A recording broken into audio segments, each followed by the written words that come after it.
ಸೋಮವಾರಪೇಟೆ ತಾಲೂಕಿನ ವಿವಿಧ ಅಂಗನವಾಡಿಗಳಿಗೆ ಆಯ್ಕೆಯಾಗಿರುವ 3 ಶಿಕ್ಷಕರು ಮತ್ತು 13 ಸಹಾಯಕಿಯರಿಗೆ ಶಾಸಕ ಮಂತ್ರಗೌಡ ಕಾರ್ಯಾದೇಶ ಪತ್ರಗಳನ್ನು ಸೋಮವಾರ ಶಾಸಕರ ಕಚೇರಿಯಲ್ಲಿ ವಿತರಿಸಿದರು. ನಂತರ ಮಾತನಾಡಿದ ಅವರು, ಮಕ್ಕಳ ಆರೈಕೆಯಲ್ಲಿ ತಾರತಮ್ಯ ಮಾಡಬಾರದು. ಎಲ್ಲ ಮಕ್ಕಳನ್ನು ತಮ್ಮ ಮಕ್ಕಳಂತೆ ನೋಡಿಕೊಳ್ಳಬೇಕು. ಸರ್ಕಾರದಿಂದ ಮಕ್ಕಳಿಗೆ ಕೊಡುವ ಪೌಷ್ಟಿಕ ಆಹಾರವನ್ನು ಕೊಡಬೇಕು. ಮೋಸ ಮಾಡುವ ಕೃತ್ಯಕ್ಕೆ ಕೈ ಹಾಕಿದರೆ ಸಿಕ್ಕಿರುವ ಕೆಲಸವನ್ನು ಕಳೆದುಕೊಳ್ಳಬೇಕಾಗುತ್ತದೆ ಎಂದು ಎಚ್ಚರಿಕೆಯನ್ನು ನೀಡಿದರು. ಅಂಗನವಾಡಿಯಲ್ಲಿ ಮಕ್ಕಳ ಸಂಖ್ಯೆಯನ್ನು ಹೆಚ್ಚು ಬರೆದು ಸರ್ಕಾರಕ್ಕೆ ವಂಚನೆ ಮಾಡಲು ಮುಂದಾದರೆ ಸಿಕ್ಕಿ ಬೀಳಲೇಬೇಕು. ಈಗಾಗಲೇ ಆರೋಪಗಳು ಕೇಳಿಬಂದಿವೆ. ಮುಂದೆ ತಪ್ಪಾದರೆ ಅಧಿಕಾರಿಗಳು ಮತ್ತು ಅಂಗನವಾಡಿ ಶಿಕ್ಷಕರು ನೇರ ಹೊಣೆಯಿಂದ ಹೊರಬೇಕಾಗುತ್ತೆ ಅಂತ ಎಚ್ಚರಿಕೆಯನ್ನು ನೀಡಿದರು. ಅಂಗನವಾಡಿ ಕಟ್ಟಡಗಳು ಸುಭದ್ರವಾಗಿರಬೇಕು. ಕಟ್ಟಡದಲ್ಲಿ ಸಮಸ್ಯೆ ಕಂಡುಬಂದರೆ ಅಧಿಕಾರಿಗಳಿಗೆ ಮಾಹಿತಿ ನೀಡಬೇಕು ಅಂತ ಅಂಗನವಾಡಿ ಶಿಕ್ಷಕರಿಗೆ ಸೂಚನೆಯನ್ನು ನೀಡಿದರು. ಕೆಲಸ ಮಾಡ್ತೀರಾ? ಅವ್ರ ಅಂಗನವಾಡಿ ಎಕ್ಸ್ಟ್ರಾ ಮಾರ್ಕ್ಸ್ ನಿಮ್ಮ ಪಾಪ ಅಂತ ಜಾಸ್ತಿ ಕೊಡ್ತೀರಾ? ಈಕ್ವಲ್ ಆಗಿ ಎಲ್ಲರೂ ಮಕ್ಕಳು ನಮ್ಮದೇ ಅಂತ ನೋಡ್ಕೊಂಡು ನೆಕ್ಸ್ಟ್ ಕೆಲಸ ಮಾಡಬೇಕು. ಅರ್ಥ ಇದೆನಮ್ಮ? ಯಾರ್ಯಾರು ಮಕ್ಕಳಿರೋರು ಎಲ್ಲರಿಗೂ ಸೇರಿಸಿ ನಾನು ಹೇಳ್ತಾ ಇರೋದು.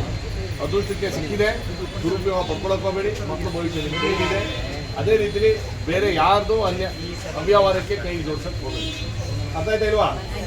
ತೆಗೆಯೋಕ್ಕೂ ಅಷ್ಟೇ ಸುಲಭ ಐತೆ. ಯಾವ ಮೇಲೆ ಕಂಪ್ಲೇಂಟ್ ಮಾಡೋದಲ್ಲ, ಯಾವುದು ಬೇರೆ ರೀತಿಲಿ ಮಕ್ಕಳನ್ನ ಇವ್ರು ಬರಬೇಕು, ಆ ಮಕ್ಕಳು ಈ ಮಕ್ಕಳು ಅಂತ ಇವರು ಎಲ್ಲ ಒಂದೇ ಮಕ್ಕಳು ದೇವರ ಓದ್ಕೊಳ್ಳೋ ನಿಮ್ಮ ಜವಾಬ್ದಾರಿ. ಅದ್ರ ಜೊತೆಲಿ ಮಳೆ ಟೈಮಲ್ಲಿ ನಿಮ್ಮ ಕಟ್ಟಡ ಭದ್ರತೆ ಇದೆಯಾ, ಏನಾದರೂ ಸೋರಿಕೆ ಆಯ್ತಾ ಇದೆಯಾ ಅದನ್ನು ಚೆಕ್ ಮಾಡಿಸಿ. ನೋಡಿದ್ದೀರಾ ನಿಮ್ಮ ಅಂಗನವಾಡಿನ? ಎಷ್ಟು ಜನ ನೋಡಿದ್ದಾರೆ? ಎಲ್ಲ ನೋಡ್ಕೊಂಬೋದು. ಎಲ್ಲೋ ಕಡೆ ಇರ್ತಾರೆ, ಮಕ್ಕಳು ಇರ್ತಾರೆ, ಎಲ್ಲರೂ ಮಿನಿಮಮ್ ಇಷ್ಟು ಮಾಡಿದ್ರೆ ನಿಮಗೂ ಅಂತ ಅನುಕೂಲ ಆಯ್ತದೆ. ಸರ್ಕಾರ ಸಮಯ ಕೊಡ್ತಾರೆ ಅಂತ ಅಂದ್ಬಿಟ್ಟು ಇವರು ಮಕ್ಕಳೇ ಬರೋದು ಬೇಡ ಅಂತ ಮಾಡಬೇಕು. ಆಮೇಲೆ ಅಡುಗೆ ವಿಚಾರದಲ್ಲಿ, ಮೊಟ್ಟೆ ವಿಚಾರದಲ್ಲಿ ಯಾವ ಕಾರಣಕ್ಕೂ ವ್ಯತ್ಯಾಸ ಆಗೋದು. ಅಲ್ಲಿ ಮೊಟ್ಟೆ ದಿನನಿತ್ಯ ನೀವೇ ನಿಂತ್ಕೊಂಡು ನೋಡಬೇಕು. ಅರ್ಥ ಆಯ್ತಾ? ಆಮೇಲೆ ಗರ್ಭಿಣಿ ಬಾಲಿಕರು ಸೇರಿಸಿ ನಾನು ಹೇಳ್ತಾರೆ. ಅರ್ಥ ಆಯ್ತಮ್ಮ? ಆಮೇಲೆ ಮನ್ಮನೆ ಹೋಗಿ ಕೆಲಸ ಮಾಡ್ಬೋದು.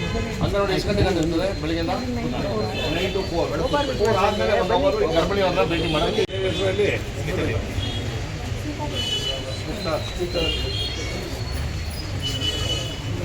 ರಕ್ಷಿತ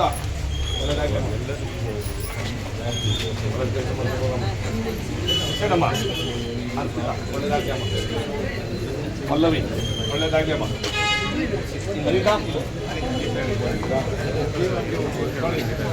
ಜಿಲ್ಲಾ ನಾನು KDP ಮೀಟಿಂಗಲ್ಲೂ ನನ್ನ ಮೇಡಮ್ಗೂ ನಾವು ನಿಮಗೂ ಹೇಳಿದ್ದೀನಿ, ನಿಮ್ಮಲ್ಲಿ ಲೆಕ್ಕಾಚಾರ ಎಷ್ಟು ಮಕ್ಕಳು ಬರ್ತದೆ ಅಷ್ಟು ಮಕ್ಕಳು ವಾಪಸ್ ಬಸ್ ಸ್ಟ್ಯಾಂಡರ್ಡ್ಗೆ ಸೇರಲೇಬೇಕು.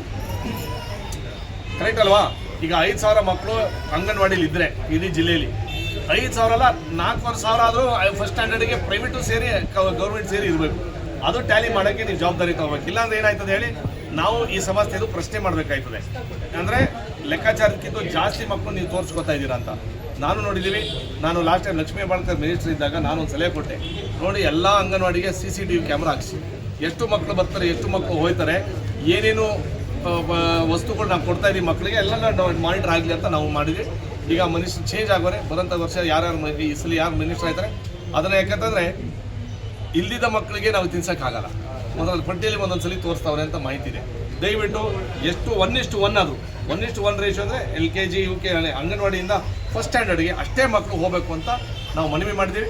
ದಯವಿಟ್ಟು ಅಮ್ಮ ಏನಾದರೂ ನಿಮ್ಮ ತಲೆ ಮೇಲೆ ಬರ್ತದೆ. 5 ಮಕ್ಕಳು ಮಾಡಿ 5 ಮಕ್ಕಳಿಗೆ ಲೆಕ್ಕ ಕೊಡಿ, 25 ಮಕ್ಕಳು ಬರೆಯೋಕೆ ಹೋಗಬೇಡಿ. ಯಾಕಂತಂದರೆ ನಾವು ಚುರುಕಾಗಿದ್ದೀವಿ, ಸಾರ್ವಜನಿಕರು ಚುರುಕಾಗವ್ರೆ, ಅದಕ್ಕಿಂತ ನಮ್ಮ ಮಾಧ್ಯಮ ಮಿತ್ರಗಳು ಚುರುಕಾಗವ್ರೆ. ದಯವಿಟ್ಟು ಮಕ್ಕಳ ಭವಿಷ್ಯದಲ್ಲಿ ನಾವು ಯಾಕೆ ಕಾರಣಕ್ಕೂ ನಮ್ಮ ಹೆಸರು, ಸರ್ಕಾರದ ಹೆಸರು ಹಾಳು ಮಾಡ್ಕೊಳ್ಳೋಕೆ ಹೋಗಬೇಡಿ. ಟೋಟಲ್ ಎಷ್ಟು ಕಾಲ್ ಮಾಡಿ ತಮ್ಮ ಸೋಮವಾರಪೇಟೆ ತಾಲೂಕಲ್ಲಿ ಮೇಡಮ್ ಎಷ್ಟು ಮಾಡಿದ್ರು?